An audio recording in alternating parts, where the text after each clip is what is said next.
The historic Museum of Pinball has officially closed its doors, leading to an auction just this next month and leading to the Open, a major pinball championship having to change venues coming up really soon. And we're going to talk all about that right now.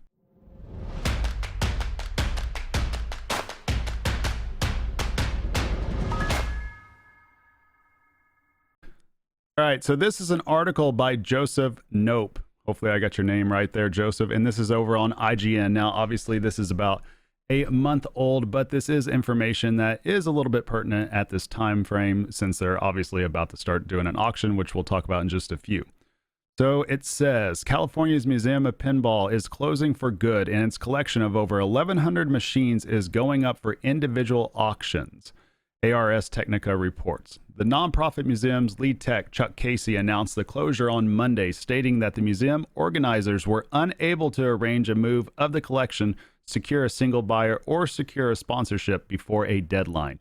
The organizers previously attempted to arrange a move from Banning, California, about 2.5 hours outside of Los Angeles, to the resort city of Palm Springs, roughly 20 minutes away. Casey added that all the museum's games would go up for auction in the future at the Banning location with details to come. Participants will be able to place bids online or in person. The failure to secure a single buyer will likely mean the collection will become scattered to numerous owners. So that in itself really bums me out. I was able to go there once last year, about, I think it was January 2020, for the Open itself, before everything pretty much went to shit and hell at a handbag, or whatever you want to call it. It just all went crazy. And yeah, unfortunately, this whole thing is about to be blowing up completely.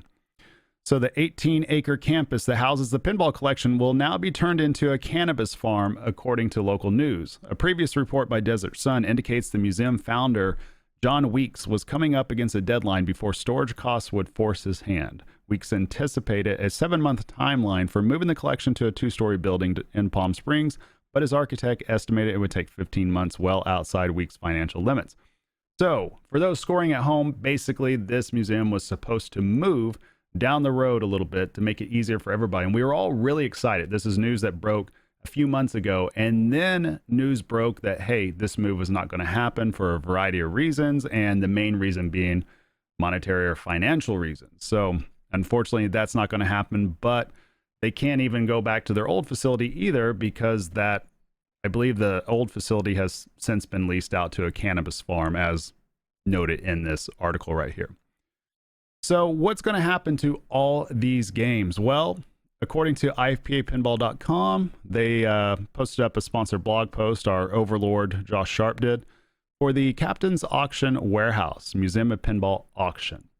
And if you're wanting to get in on this, it's going to be September 10th through the 12th, and then again on the 24th through the 26th, 2 weeks total. And it looks like that they're selling everything. Now, on here it says over 40,000 square feet of 1,100 rare vintage and modern pinball machines and classic arcade games, plus hundreds more, are set to be sold in this multi-weekend auction event. Live and live online. Click the register, yada, yada, yada.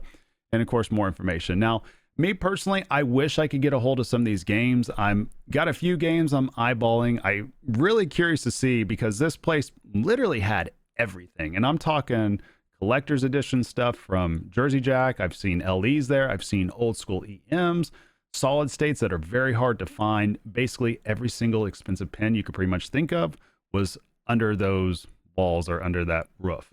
So I'm interested to see what happens with that and how much are people willing to pay, because I imagine coming out of California, it's going to be a massive premium on that, a buyer's premium plus tax on top of that. Plus you got your shipping. I don't know. A lot of us might be priced out, but I'm sure some of the big sharks out there are going to gobble things up. But I have my eye on some EMs and some old solid states, but I don't know. With where pinball prices are going, I'm kind of afraid where these prices will be at. But at the same time, I'm really worried a lot of these games may never see them again. It's getting more difficult as these games get more spread out and time passes. More and more of these games are getting difficult to find, especially the older ones. Obviously, time and older. Yeah, it's a mathematical equation. Don't worry about it. I know what it is. But yeah, so if you're wanting to get in on that, September 10th through the 12th or the 24th through the 26th, you can send in your bids to the Captain's Auction Warehouse, and I guess just be prepared to pay a premium. So what does this mean exactly for pinball? Well, for pinball itself, it's it bums me out in the sense that this was a place that was very cool to be able to go to see so much pinball history and to be able to share that immediately with pinball friends. And you're sharing it with people that you have a common hobby with. And it's just something that not a lot of people in this world are able to see. And I myself have only seen it once. And I'm actually really lucky because I went away from the tournament and I walked around the whole place and I was taking pictures of everything. I was really happy I actually took the time to go check everything out, because if I wouldn't have done that, I would have been kicking myself, because the whole thing was incredible. The collection was incredible, and sad to see this go.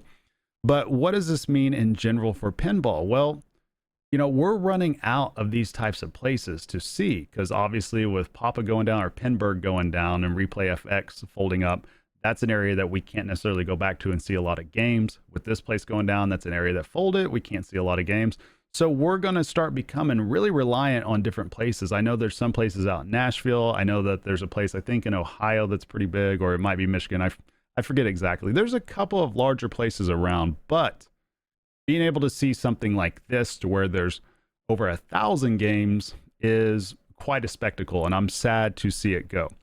So what does this mean exactly for the Open? Well, for those that don't realize this, the Open is from Indisc, and it's a tournament that starts in January, and it's been around for a little while, but its first time being a major happened in January.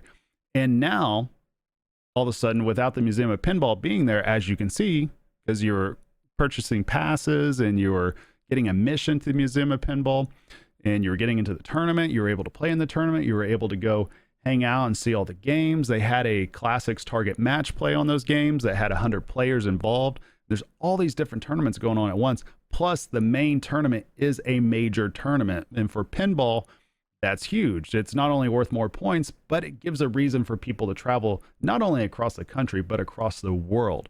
And it's a spectacular event that's ran by Carl D'Angelo, Bob Matthews, and Jim Belcito. And of course, a slew of other people that are volunteering their time. And it's a really great event. And so I'm really curious to see what happens with that. To my knowledge, the tournament is going to go on, just not in the way that it has in the past in terms of location. I don't know if that's going to change anything else in terms of format or how it's presented. I would think that they're going to stick with the same format. With the format being a Papa card, and for those that don't know what that is, you basically just play 5 games and you put them all on one card, and you do your scores and all that. It's a very difficult tournament to do, and it really takes a lot of skill and a little bit of luck to be able to qualify at tournaments like that, because one, if you have a bad game, you're screwed, and two, the competition is so damn good. It makes for a high level, very fun experience if you're into that type of thing with pinball. And so I don't know what's going to happen with that, but that's the other domino that's going to fall immediately without a location, and I don't even think it's even without the games, because most of the games were most likely brought in from the outside. I don't know that for sure, but I would have to make that assumption. But without the location itself, that's going to make it a little bit more difficult. But I imagine if anybody can figure it out, it's the boys out in California. But let me know down in the comments what you guys think. For the ones that have been there, what were your experiences there? I'm assuming it was all good. I'm going to miss the food trucks myself, and I'm going to miss just being able to play on so many different pins that I've never seen before. But that's where we're at in 2021, and hopefully somebody can just kind of fill up this vacuum and we can find another place pretty soon. Other than that, that's all I got. Later, guys.